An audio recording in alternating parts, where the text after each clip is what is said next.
Welcome to Paranormal Heart Podcast with host Kat Ward.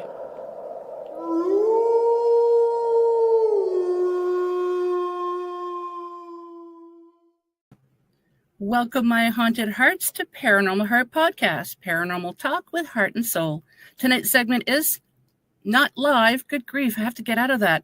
I've done back-to-back live episodes lately. It is pre-recorded on United Public Radio Network 107.7 New Orleans, 105.3 the Gulf Coast, YouTube, and any place you find your favorite podcast. I'm your host, Kat Ward. Thanks so much for hanging out with us. Before we get to my guest, if you're looking for another great podcast, join my friends Justin Cancelleri and Eric Skurback on Paratruth Reborn. Explore the mysteries beyond the veil every Tuesday at 10 p.m. Eastern on UPRN, YouTube, and any place you listen to podcasts. And tell them Kat sent you. So, folks, tonight we welcome back a dear friend, Sir Bryan M. Bowden. Bowden is a seasoned investigator and researcher known for his extensive work in ufology, high strangeness, and unexplained phenomena. With decades of experience, he brings sharp insight, first-hand encounters, and a no-nonsense approach to some of the most mysterious cases in the field. Bowden is widely respected for connecting patterns across paranormal, cryptid, and extraterrestrial activity, making him a powerful voice in today's anomalous research community. And if you know Bryan, you know he has a powerful voice. On this segment, Bowden will be discussing the cattle and human mutilation phenomena. Before we begin, a quick warning, though, that tonight's topic may contain sensitive and potentially disturbing material that some listeners may find unsettling. Listener discretion is strongly advised. And like I said before, listener discretion if Bryan Bowden is here. Hello. Yeah, if I'm here, I know that I'm being pre-recorded, and right now, Al, the Big Ragu Santarig, is doing this. So it's good to hear about Eric and and Justin. Love those guys. Yeah. Great. I still want them to go back and when they were doing Paratruth, they did like this whole segment when they first started with like different like drink concoctions and they named them. I'm like, I think that's still genius. But I figured I don't get to go live because I don't know. I don't have my censor button on just yet. I can probably put that on for you just in case, just in case I want to drop up or whatever. Yeah. But, I appreciate you having me back. And eventually I'm going into season 2 of my show, Third Eye Live, and I have not overlooked you. It's just I'm trying to get new things here, not just I'm not just paranormal. Trying to do things to make people feel better about themselves, make their lives better. We have all been going through a ton of, and I'm censoring it because, broadcast live on 106. But it's good to be back here with you, Paranormal Heart. It's good to have you back. UPRN and everybody else. And it's been interesting. It's been a long moment or a long minute, right? Between, we kind of chat, everything, life goes on, right? Yeah. But God, I remember when you first started. I'm like, so what's a layer again? I'm like, okay, a layer. Oh my God, yes, I know. My God, your graphics are getting, amazing, and everything's great, and I'm so happy that you Thanks are. To you. Well, no, it's you. You're putting in the extra work, and you do. I don't know if you're still doing the book stuff with Bryan Anderson, Bryan Anderson, who I love, he's also another great guy. He is. And sometimes I wish we can go back in time because it was, even though it was crazy, it was still a little bit easier. There wasn't as much pressure on us these days, but I'm doing a lot more, what's good is I'm getting out. So I'm doing conferences, I'm presenting. Awesome. I presented this summer for the Crossing Realms conference in Missouri, Richmond, Missouri. It was freaking wonderful. A really great packed area. It was helping a historical society right next door. The woman that runs it is amazing.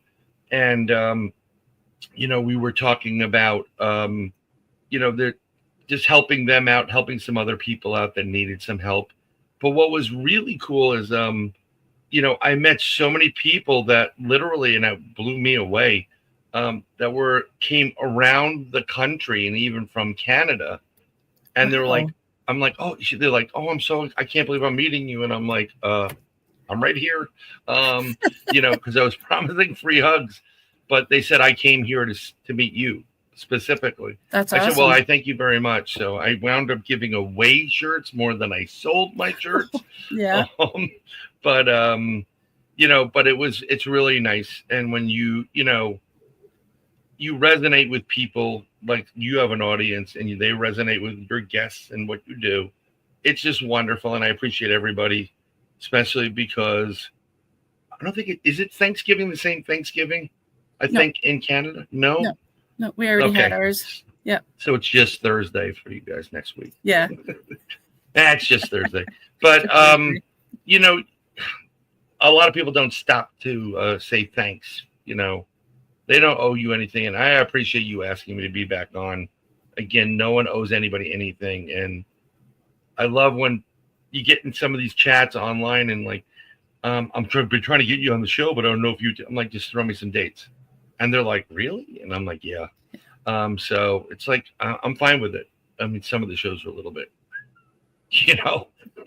some people are just okay. But I do what I do, and I think I do it pretty well. I'm not doing it to be arrogant. But at the conference I was presenting, I came up with a theory through my research. I mean, decades of research. Al's like, I'm not buying it. That's Al. I'm not buying it. Oh, I know. But I don't care what Al's buying,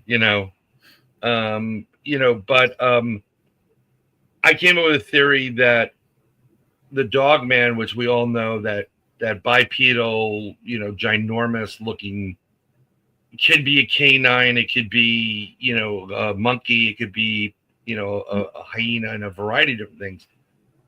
There's too much of a similar connection. And I believe that the Bigfoots and Dogman share the same. It's the same. It's a very, very much the same species. But the Bigfoot are the pure blood. And when they have something that is defective, deformed, like humans do it, they don't treat it. They push it out of the system and you're on your way. And then those creatures eventually find other creatures that are the misfits. They start to procreate, and then you start getting these 7 variants of something that they label Dogman. Again, none of us have a physical Bigfoot to benchmark this to, or Dogman, and does this hurt? Clink. We don't have that. At least I don't have it in Florida at this point. I can just imagine it's hurting you, rips your arm off. Yeah, I mean, I think we're talking a bit, and you said you've heard that around. Prior to me actually stating this, I've never heard anybody even utter it, because it's like 2 different camps. Like, no way, we have, even in the Bigfoot community, there's no, it's flesh and blood. No, it's woo, or more than that. So I'm not here to fight with anybody.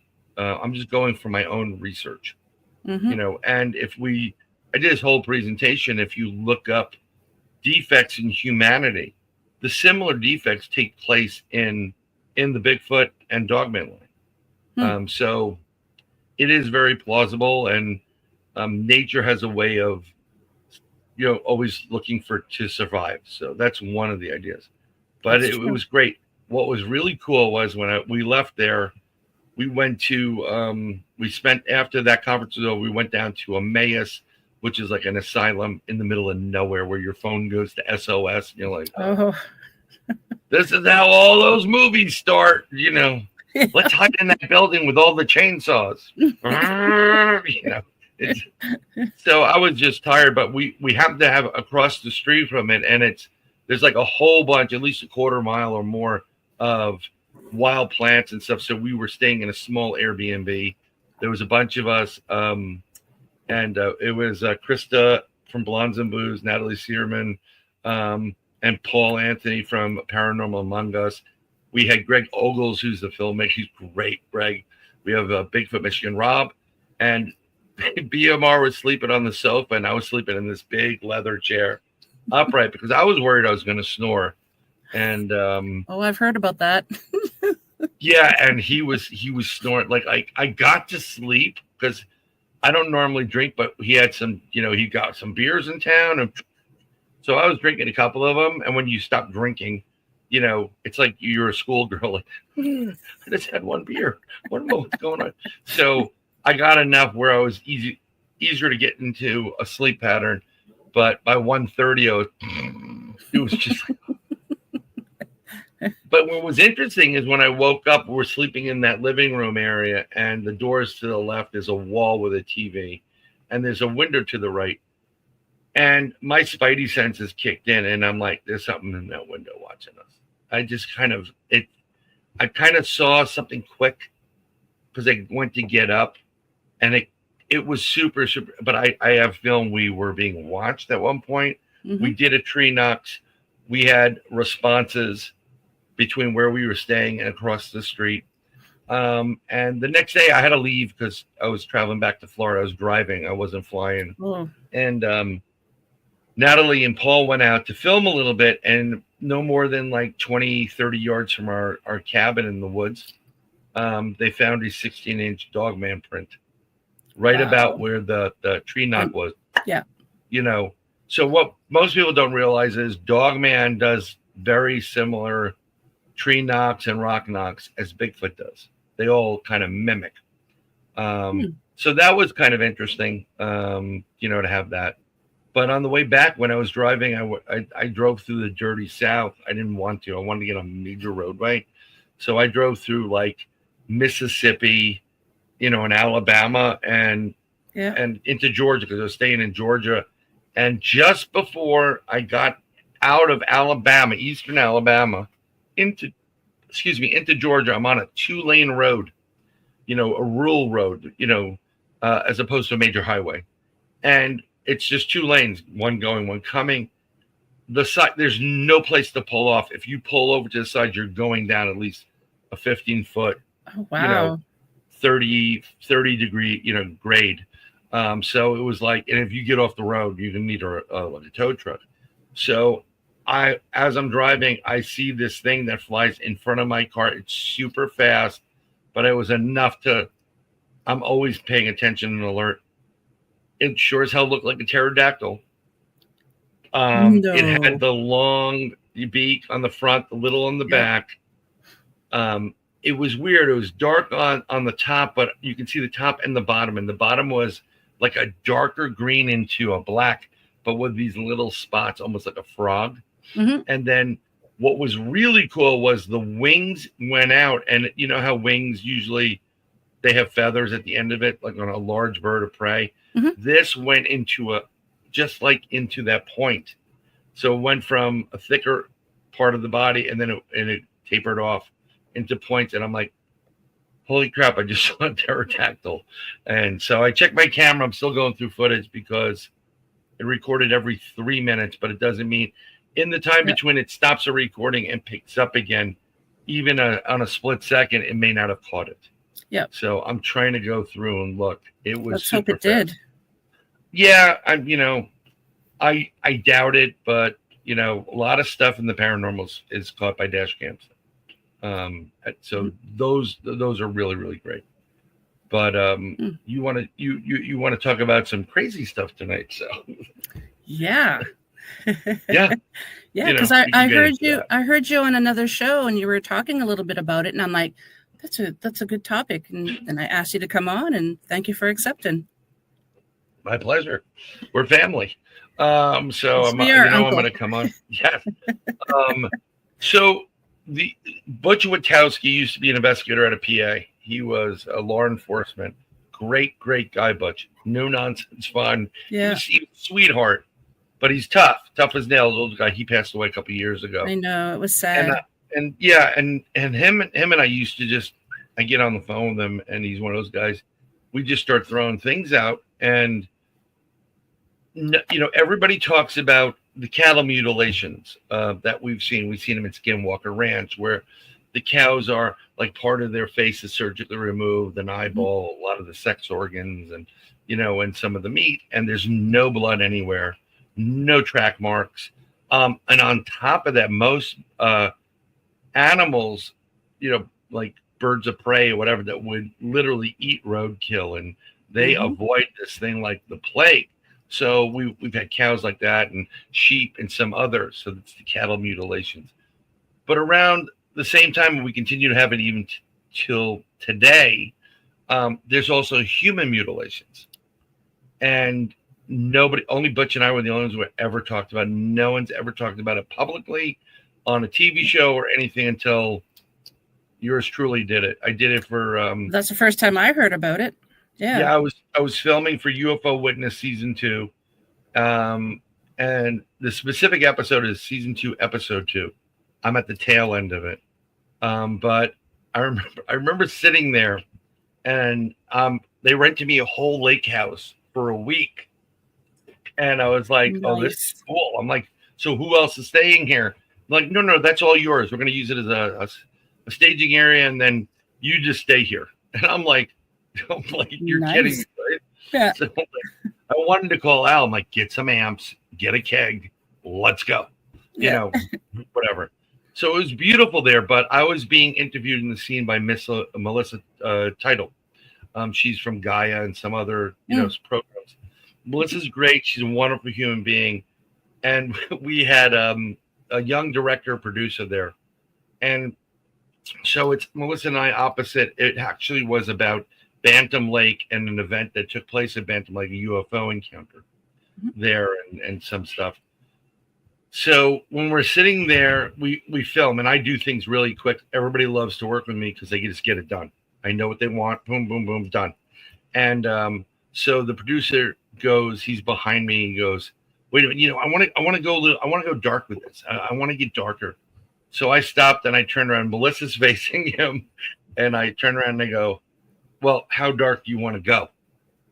And he's like, well, what are you talking about? And I said, well, we've all heard of cattle mutilations, in relation to UFOs. And he's like, yeah. I said, what about the human mutilations? You ever hear about those? And he was like, yes. So I scared the crap out of Melissa that day. And actually, it's funny if you watch the video. I don't think she was prepared for what she heard. Oh no! But again, so this is how it works. So, what happens is the following: I thoroughly believe extraterrestrials, interdimensional beings, things that fly and come and go like the wind, are responsible for all these cattle mutilations. There's a delicacy to some of the organ meat parts and some, the lips and this and that and what have you. And they love those. And that's fine. Even in our culture, organ meat is usually great. They used to make brats with it, or, they'll grind it up. It has a lot more protein, a lot more energy. But what you don't realize is that we, in our black budget, area, the reverse engineering, the Area 51s, the new Area 51s, all these, right, Patterson. When we're not only reverse engineering the extraterrestrial technology to replicate it, but we are also doing what they do, and we are creating clones. Now, when you see the little gray aliens, the small ones that usually are there to pick you up, those are worker bees. They're clones. Their intelligence, because I know a few people that have had interactions with military and their abductions and so on and so forth. Their intelligence is about an 80 on the IQ scale, intelligence quotient scale. They're not bright. You tell them to do something, they do it. They're drones. It's like, go there, pick that up, go do that. But they have certain abilities where they can go through different types of materials because they know how to adjust their biology and biochemistry and atomic makeup to resonate with whatever materials they come through. That's why when they walk through walls, most extraterrestrials can do it. They're not going to be locked out of a room. There's ways of them getting through. Okay. So this is what the worker bees do. Matter of fact, most of the crashes that we have all over the world are because we have, pardon the expression, idiots driving these craft, these worker bees, and they're not that bright. Okay. It's like a really bad Uber. It's just not a good thing. So what happens is we reverse engineer our craft, but we also make clones. And the government has been doing abductions on humans just as much as extraterrestrials in different variety of species or races. Now, I believe from my research, my interviewing with experiences, my own experiencing, whatever, my interactions, some remote viewing, a whole bunch of different things, and talking to other people. When I used to talk to a gentleman, I'm just going to call him Derek. He's been had multiple abductions, multiple different extraterrestrials, as well as the military. They come in the craft. It's the same scenario. They come in with a UFO. They beam in. They take you, and then whatever they use you for, they use you for. So he's even saying, we were talking about this. So about 2015, we kind of figured out that at that point, you're looking at probably about 200 different species of extraterrestrial existing that we were aware of in our planet. 200 different species. Okay, it's probably doubled. Yeah, it's probably doubled by now.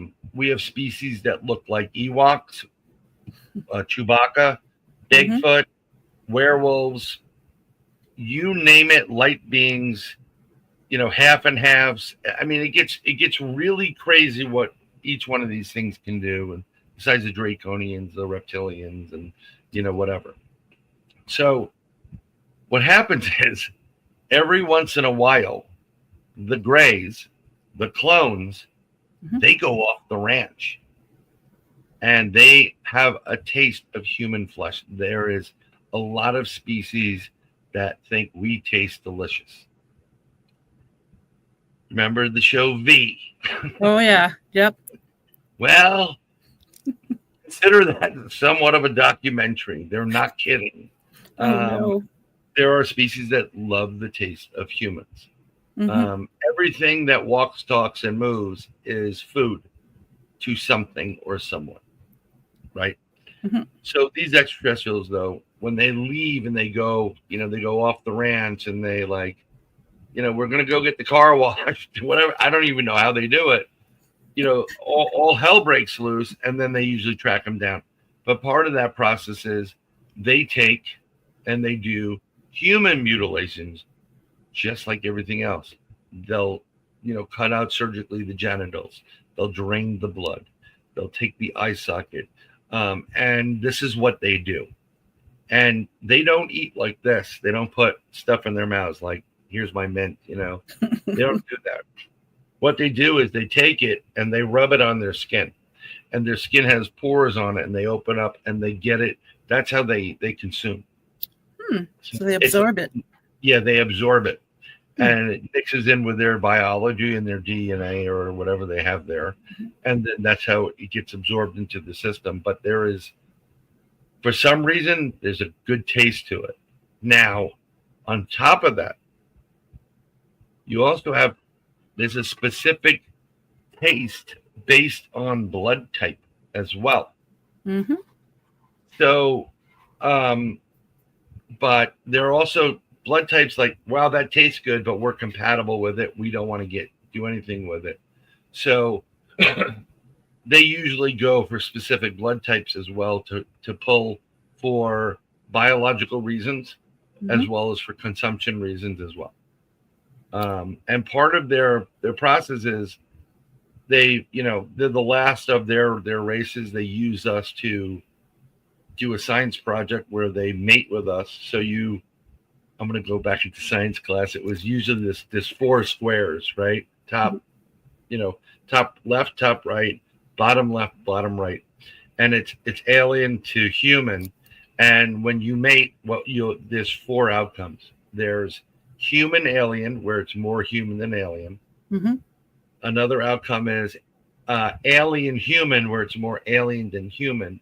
Then you get human, alien.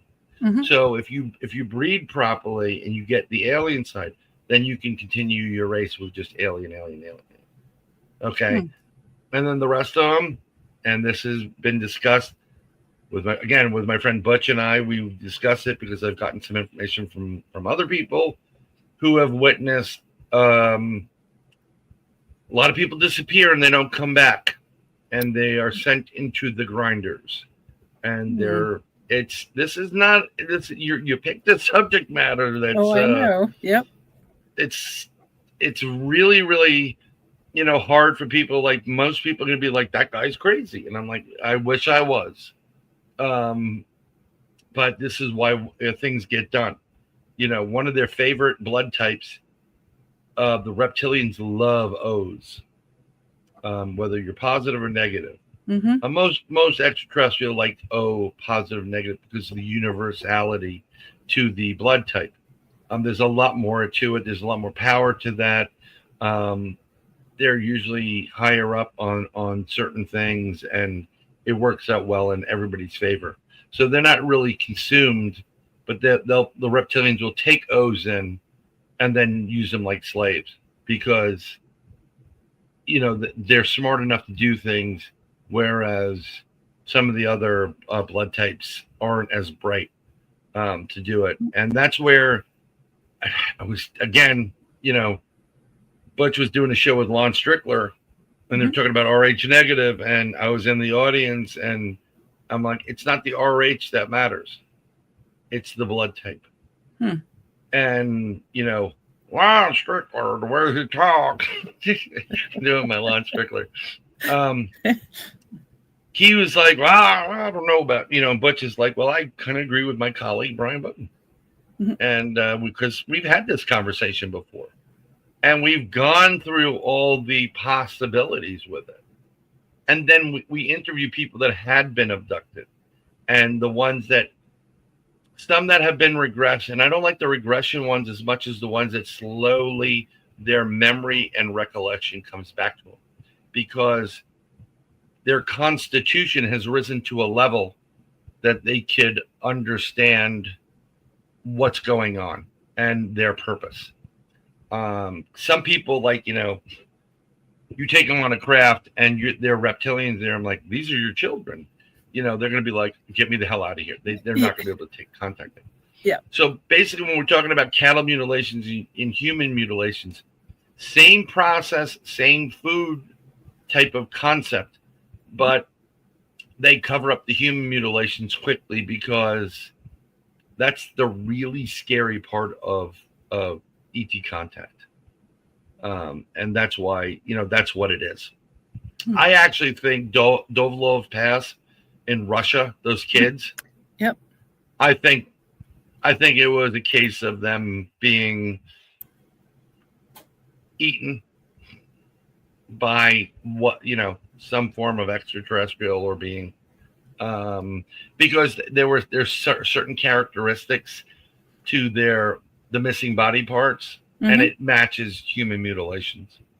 It just preserves it better in like that temperature. Yeah. Versus like, you go into Texas, like, damn it, we found this, they were missing their genitals and, that type of stuff.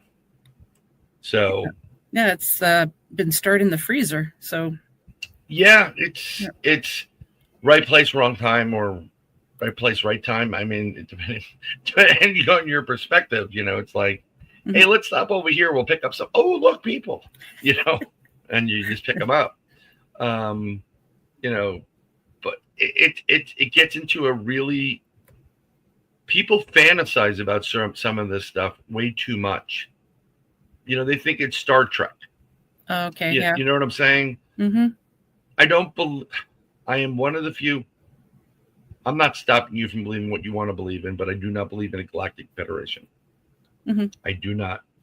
I don't believe there are like 20, 30 different species, some with tentacles, whatever, and they sit around a big table and they're like, oh, these humans, they have so much potential.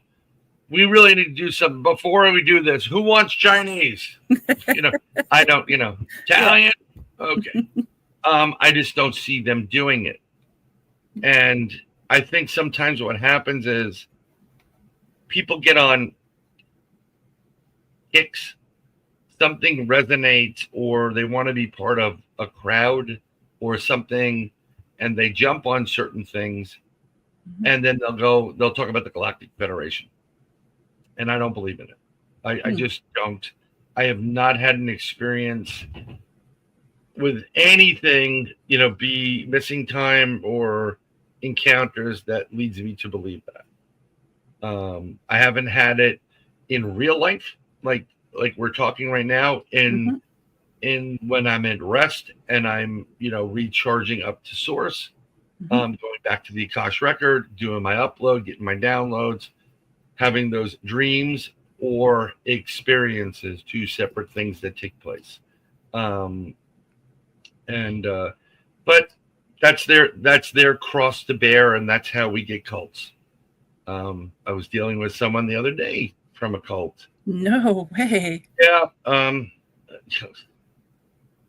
And I mean, I used to, again, you're going to have a lot of people that love this man, Stephen Greer. I do not trust him. And I don't, I mean, there's some obvious stuff for me personally. It's all about money with him. We tried to get him on our show at one point, and he gave me like a 25-page document of questions. What are you going to do for Dr. Greer? How much is Dr. Greer going to get paid? I'm like, I'm not getting paid. He's not getting paid. Right? Yeah. Exactly. Yeah. So, but the people that follow him are spending, at one point they were spending $400 or $500 for an app, or the, to put the CE5. Yeah. To do a CD5, Close Encounter of the Fifth Kind, which had been mentioned prior to Stephen Greer co-opting that, but it was mentioned if you look through Project Blue Book and with the CE protocols, it was mentioned. It wasn't laid out because we weren't thinking that far ahead for stuff, but he's not the one that, I don't care what anybody says. And people that follow him are very they're adamant. It's like, well, Dr. Greer, and I'm like, Dr. Greer is working for the CIA or something. You can't be a doctor and brief presidents, unless you're part of the company, we'll just say. But the other person is someone, I just had him on. I've had an interaction with him years ago, and totally out there. But he's a Billy Meyer cultist. Billy Meyer out of where was it, Germany and whatever. And Billy predicted this and that, and all. I'm like, okay, whatever. But it was like cult mentality. And Billy has real proof. If you want to really show me some proof, show me real evidence. Well, Billy has evidence. He has published books that are copyrighted where he predicted X, Y, and Z. Not really. He threw some stones, you throw a couple of balls in the air, a couple are going to stick, and then all of a sudden magic, right? And I was being very cordial to the gentleman that I'm not going to mention his name either. And I was saying, you can't discredit anybody else's opinion and say it's not evidence. But when someone else, like Brian Singh is a friend of mine, he did the Disclosure Movement conference in Florida last year. And Brian was like, we have proof. And he was holding up these old stones. And another thing he has, and I've seen this before myself, when you have a person, let's say in Sydney, Australia, they're having an experience with Alien X, and then they say something to you about it, but they have no knowledge of person B, who's also telling you the same damn thing about Alien X, but those two aren't crossing streams. That is somewhat of a proof that something's going on. So as an investigator myself, I don't fall into one camp or the other. I thoroughly believe Bigfoot is both flesh and blood and can go into different interdimensions. So it changes, and it's an innate ability. I've seen it. That's why I'm going for that. From that, I'm not just, pulling it out of thin air. But that opens up a whole bunch of other hypotheses. I have, every time we answer a question, we probably get 3 more. So we're never really at that point. But But the person that was part of the representation of Billy Meyer, he's just, he's very arrogant. He was super condescending to me. Well, if you really want to learn how to do it, I can teach you. I'm like, I'm doing this for 45 years. I don't want you going anywhere near me. You are his parrot, and you are literally like 2 steps away from selling roses at an airport. You're in a cult. I mean, the man thinks Billy Meyer is Jesus. So it's just, there's a lot of people in here that have issues, and they're not looking at it in any form of a logical approach, but there's a romanticism to the subject matter, and that's not the way you should go. Don't go around life with rose-colored glasses. It's a lot more scary than you think. I think I talk too much. I apologize. No, you. It's so funny how I get a lot of guests who are talkers, and they're like, "I am so sorry if I just gab too much." I'm like, "No, I mean that's what you want. You don't. If your guest, if you can't get any information from your guest, then Well, I usually get I'll get somebody that's new or whatever, and they'll ask me this one question, and we go on a rabbit. It's like, "Welcome to the rabbit hole tour guide." I'm your guide, and I go boom, boom, boom, boom, boom, boom, boom, and and they usually go, "Well, that answered 25 of my questions that I never got to ask you." Yeah, because again, there is a lot of interconnectivity to the subject matter. It's not static. There's things. There's a Rosetta Stone that passes through all of it. A universality to the subject, and you can put it in different areas of the subject and go, oh, okay. One of the coolest things in the world is, I don't know if you ever watch Down the Rabbit Hole. No. David puts those out. He has the best damn videos out there. He's amazing. And we were co-hosting a show for someone that's also on UPRN that's coming up. I'm not going to mention names, but I bet you they're part of the country. And when we were going back and forth, I'm just trying to remember his name on here. It's David and Into the Rabbit Hole. Down the Rabbit Hole. That's his podcast. It's one of his podcasts. And he listened to me on another show, and I was talking about black-eyed kids and interdimensional beings. And he goes, "Dude, I caught you on the show talking about that, and you blew my mind. And you were so spot on about it." I was like, he goes, "Every time I talk about it, I always credit you." And I'm like, "Well, I'm glad you enjoyed it." But nice. It's not, I appreciate it. I'm not a know-it-all like somebody else, like Al Santarega. But no, he's gonna kill me too. I'm gonna get killed by many people. Yeah, he's going to me up. Too funny. But yeah, so it's just, I have a lot of stuff. I've been writing, I've been writing. I'm supposed to do a book with Ron, and I'm almost finished. It's just life throws you some stuff. But I also have my own, I'm writing about Bigfoot. I'm writing about Dogman. I'm writing about some other stuff. I really don't like creepy crawlers, otherwise known as rakes. Oh God, I don't like those cryptids. Yeah, they're kind of creepy.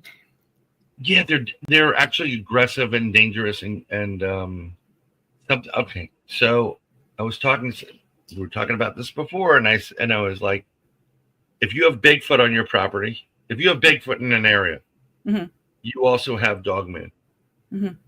And usually there's a separation, some kind of mountain, a river, or something that separates both the sides. And it's usually like you keep your ass on your side of the fence, and we'll keep our ass on ours. And the Dogman always press the Bigfoot. So there's usually conflict. But if you have Dogman, you're also going to have rakes. or creepy Really? crawlers. Yes. Why is that? Well, dogmen are a bit more aggressive, Oh, yeah. and in their hunting tactics, they don't just go for deer. If they're near cattle, Mm-hmm. they're going to take cattle, and they get blamed for a lot of this stuff. So the rakes will. They're smart. They know that these things are going to get blamed for it. So what we're going to do is we're going to go over there and we're going to kill the cattle, and we're going to be fine. And they're going to get blamed for it. And they mutilate cattle. There's a great story told many, many years ago. I'm going to paraphrase it. Farmer has property. He has prized cattle on his property, sheep, goats, cows, whatever, and bulls and what have you. Big piece of property. He also knows there are dogmen. He sees dogmen at one end, at the back end of the property. So he knows they're there, and he kind of keeps his eye on them. And what starts happening is his cattle starts getting killed and ripped to shreds.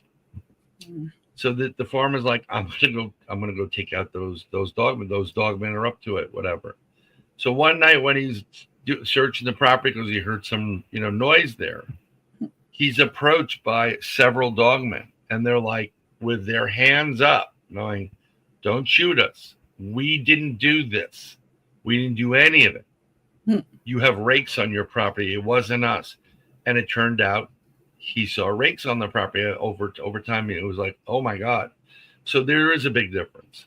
Rakes are the creatures kind of look like human beings in latex. You don't really see the eye. It's almost like a piece of skin on top of their bodies, and sometimes the mouths open up. They have elongated arms. They walk funny, and sometimes they come down like Edward Scissorhand. I always, the Scissorhand like point. Yep. And they're really quick. They're interdimensional. They will come through portals. They will come through other different layers into our dimension, and they love it here because humans are good and tasty. Besides the cattle, but something else they love about us is they want our flesh. They want it. They need our skin. And I don't know if it's used yet to regenerate other skin or to put different layers on there, or it's like I don't use this. It's a bad analogy because people like next time they start eating one of these, they're gonna be like, damn it, it's a rake. It's like a baked potato. Right? Everybody thinks, when you're growing up, oh, it's so yummy the inside. Mm-hmm. Right? It's soft. And like most kids would not eat the skin of a baked potato. If you covered it in chocolate, they would be like, no. Yep. But all the nutritional value in the potato is in the skin. Same thing with humans. There is a lot of nutritional value in our skin. So yeah, they want our skin, and they're very aggressive. They'll run at you. They'll charge you. They will stop by your door, and they start raking the window. And then when you see it, you're like, the fear kicks in, which they love that adrenaline rush too. That produces some kind of enzymes within the human body, which enhances the flavor. They try to draw you out, and when if you follow them, you're done. One of my friends is Tex Wesson from Texas Front Porch. He's out of Texas. Great guy. He had someone on that had family property for years, and how crazy it is there. And there's a little burial mound, an Indian burial mound, and some weird finds and some cryptids and stuff. And this friend of his was telling a story, and this was just maybe a month ago.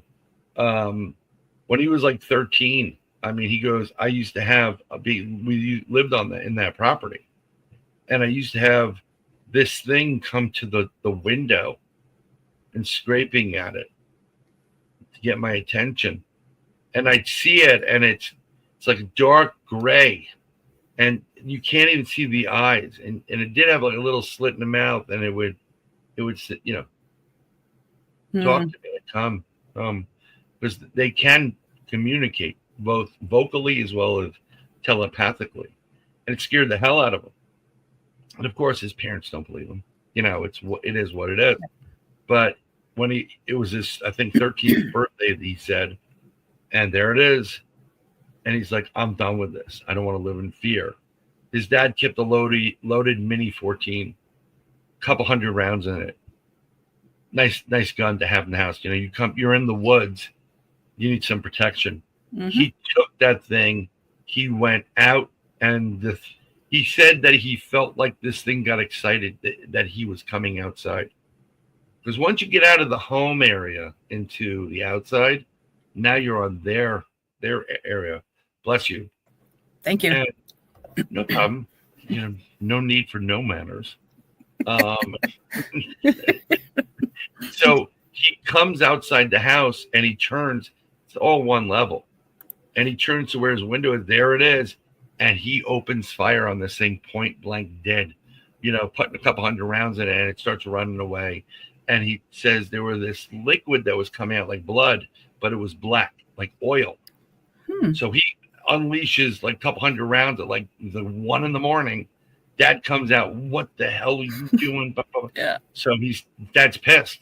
Like, that's not for you to touch, type of thing. Mm-hmm. And he explains what happened. And he goes, Dad, I'm telling you, I see it. I it's down there. I did it. And he saw it. He saw this thing dead, like 100 yards away. So there was a trail of this black goopy stuff. They followed the trail, but the thing got up and it took off. And he didn't get it. Wow. So trying to figure out how to take this thing out is a totally different subject matter, You sound really, really tough. Yeah, it's one of those things where you don't want to, you don't want to play with fire type of thing. It's just, it gets crazy that way. And it's, it's one of those, I don't want to play with things that are dangerous as well. So it works out, kind of, sort of. There's certain things, like I told you in the beginning, like I had conversations with Al because I do a lot of stuff with Al, but I've investigated from Canada all the way down into Mexico on the East Seaboard. I've moved to the Midwest a bit. Everywhere I go, I've done it in Las Vegas, California, even Hawaii. Sorry, all my friends are like, it's not Hawaii. It's I'm like, okay, whatever. I'm just a stupid guy. Okay, whatever it is. But you're a funny certain guy. places don't have much. But there's no Bigfoots that I know of in the Hawaiian Islands whatsoever, or mostly in the Pacific. There's none of these creatures there. I wonder they why. have spirits. Because I think a lot of the volcanoes there are creating new. There is no platform for them to go to. It's water. So if there's nothing there, and everybody knows there's nothing there, they're not going to go. So they wouldn't put on a trench coat, hat, and sunglasses and hitch a ride on a boat. Do you think they'll? No, I don't think they'll do that. Yeah. But yeah, it's getting it. So I'm investigating. Now I'm trying to get out to. I just did something when I drove my daughter from the East Coast to the West Coast of Florida.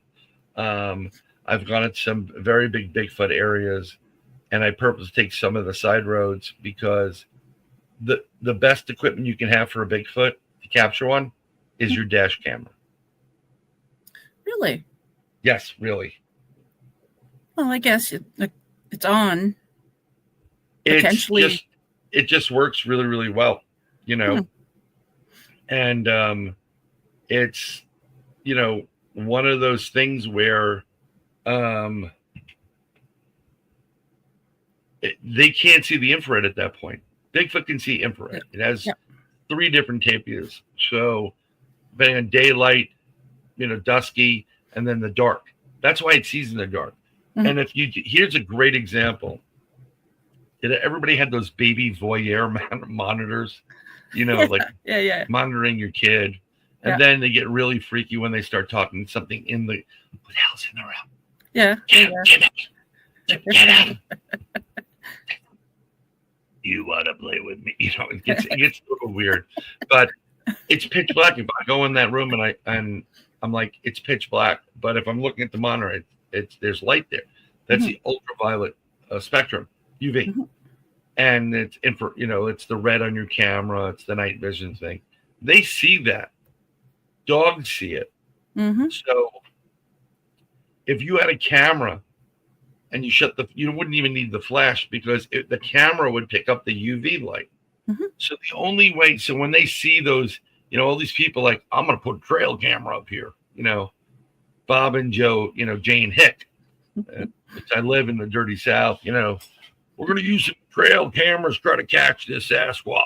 I'm like, you're not going to catch them. They're smarter than that. They know what cameras are. Yeah. Not only do they see the UV, but they can see the energy field around the battery and the electronics because they operate in a totally different spectrum than all of us. But the way to do it is to have cameras with UV or infrared properties to it that can absorb the light, like a psionics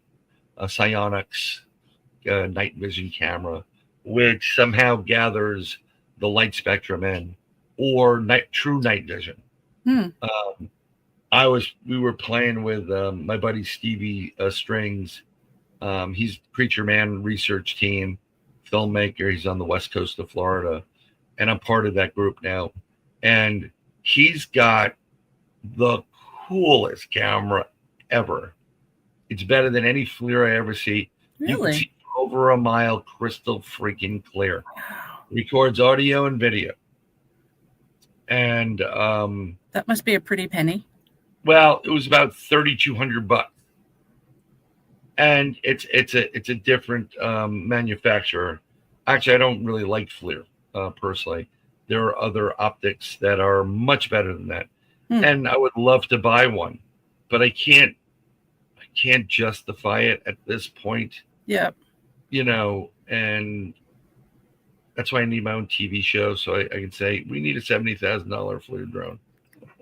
Done. Yeah, we need two of them. Cat needs one too. Yeah. Yeah. Thank you. Yeah, done, because they can pay for it. I mean, eventually, I think I'm going to do is I'm just going to save up for something like that, and I'm going to buy one. Because you can use it for everything. You can use it for UFOs. You can use it for cryptids. You can use it for ghosts. It's just gorgeous, the capability, and it's amazing. I forgot the brand that he uses, but if you go to opticsplanet.com, I believe, they sell a variety of optics. They have really good prices there. I don't know if they can ship some of this even to Canada because there's certain import and export restrictions due to militarily technology, which is on the border. What's very interesting, Ben Hansen from all these shows, he has an optics company. He does stuff for the government.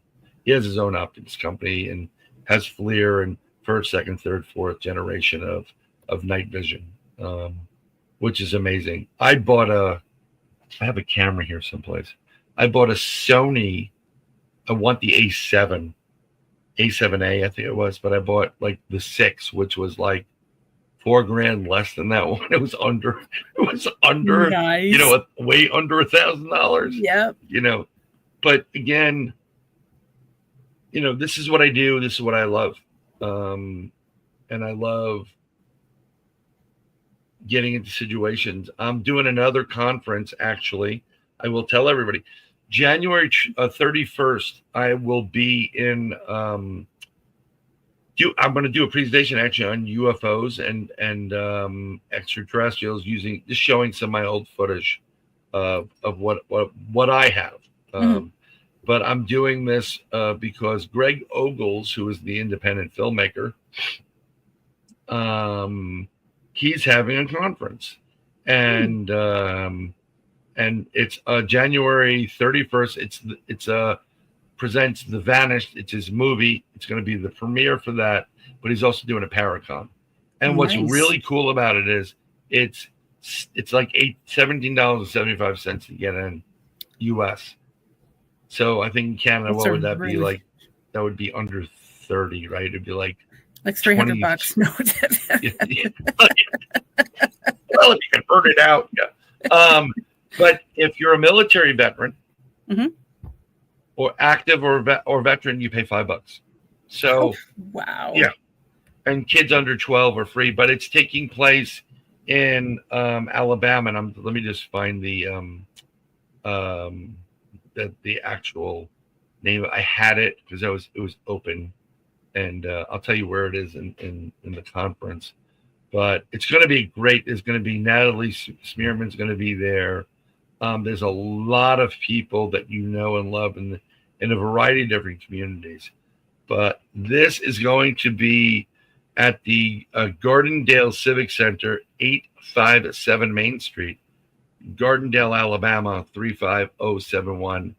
Tickets are available at Eventbrite. And It's the premiere of The Vanished, his movie. If you want to see something free, do you have Tubi up in Canada? I do, yep. So you should look up another great movie of his, The Legend of Downey Booger. And you know what I'm going to do? I'm going to make your life easier. I'm going to put all this junk in our little chat. And then you can do whatever the heck you want with it, lady. Yeah. And Greg is just a wonderful person. You may want to even try to contact him. He was just on our my show, Third Eye Live, which is every Wednesday, 8 p.m. Eastern to 10 p.m. You know, and on YouTube. So if you go to the @ of my name and Bryan Bowden, I do it on my channel. I'm not doing it on other people's channels anymore, or having like 15 different channels, because I'm tired of maintaining all those channels. Yeah. I can totally understand that. Yeah. It's like, your Paranormal Heart, but and you started off Paranormal Heart as Paranormal Heart, so it worked out even easier. Remember, I did Inside the Goblin Universe. I did Beyond the Realm. I did Nobo Boomy. I was on the Three Beards. I love the word of that one. Nobo Boomy. Nobo Boomy. I love that. I still love it. Yeah. Nobo Boomy. It was a great. It was a great ad. And Kat used to run for Nobo Boomy. I did an advertisement where secrets in our life. Oh, and then all of a sudden you hear, and I'm like, wait a minute, did you fart on the promo? That was amazing. It's a great ad. It was a great ad. Get out of here. And at the end of it, I'm like, someone get me Brian Anderson. Yeah. That was great. Yeah. I only had one person tell me that they didn't want to listen to my show anymore because anybody talking about flatulence, and I'm just like, it was hilarious. I loved it. You know what? It's super funny. That's why, like, I know it's your show, but I started off last night's show because I have Mark Eddy as a co-host. Yep. And get in touch with Mark. He really gets some great guests, so he can get you some stuff too. Okay. Wonderful guy. He plays the straight card, but we do some fun stuff. We do little gags in here. And Greg was on. Greg's a gag. He's freaking hysterical.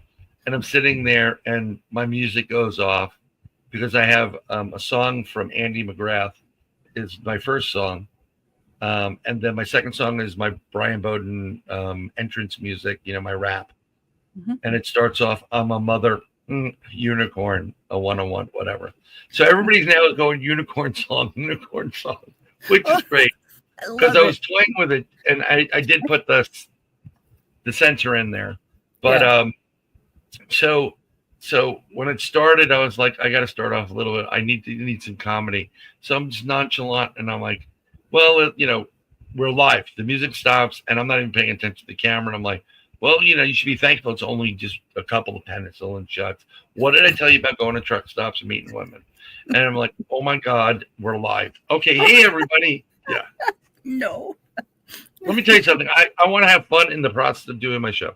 Who wants to sit there and listen to Masterpiece Theater? And yes, I can be serious. And people always said, like, are you ever serious? And I said, oh, I'm serious. But if you ever see me really serious, we're all in a lot of trouble. Like, this world's going to blow up. Like, that's how bad it is. Yeah. So you want to have comical Bryan and do certain things. Like, I did an advertisement of me and Mark for, Third Eye Live. And I went now with 100% pumpkin spice lap dances. That's one of the things I love about you, your humor. You're so freaking funny. Yeah, and I just put up, like, I found this woman who's beautiful wearing like a bikini top, whatever. And I took Mark's head and I shrunk it and put it in, like, in between the boobs and whatever, all over these different places. And I said, find Mark. Where's Mark? And while you're looking, check out the show. Because I was going to, if someone said there's 4 of them and they circled them and sent it to me, I would give them a t-shirt. Nice. See, you got to think outside the box, We can't just all go, oh, this is Paranormal Heart and I am Cat Ward. God bless you all. You have no idea what Cat Ward's like after the show's over. She goes in, she gets the Watney's Red Barrel going and the big mug, and she drinks about a pint of that before going to the special closet. Yeah. So I always joke with you, but I love you. So, and I do this, I'm sure, Al always talks really nonchalant when he's talking. That's how he talks. And he's, we're doing the prayers, but we sage and prayer our equipment and ourselves before we go into investigation afterwards. Yep. And like clockwork, he puts in the name of the Father, on my, and I'm like, burns. And he's like, are you ever serious? Yeah, that's you guys got to go on a road with a skit. Yeah, I think so. But I think everything's going to be good, though. I'll shut up now, and you can ask me any questions with whatever time you have left. Actually, we're done. I don't think you don't have any time left. No, it's funny because I did have a list of questions, and as you're talking, I'm like, nope, he answered that one. Nope, he answered. All the time. Yep. All the time, Kat. Well, what you could do for us is tell the audience where they can find you. You can find me on Third Eye Live, which is on the @Bryan Bowden's YouTube channel. You can find me in Facebook jail. I'm on social media. I'm on X. I'm on Instagram as Third Eye Live, as well as Bryan M. Bowden. And look for Bryan Bowden, Bryan M. Bowden. I'm on TikTok. I'm up to like 9 accounts now because they keep banning whatever I put up. I'm anywhere, but and also on Facebook. If you have questions for me, or you want to comment, or just give me a hard time, I don't care. Just say, hey, I saw you on Paranormal Heart, and you were blah blah blah with us, or I want to ask you about that. I do readings for people. I do schedule time. I am doing readings, and that's it. That's how you can reach me. I will have links in the show notes as well, so it'll be easier for the audience to find you. You can go to my link tree. It'll probably be in the show notes. Okay, yeah, for sure. Yeah. Well, thank you so very much, Bryan. I can't believe an hour went by already.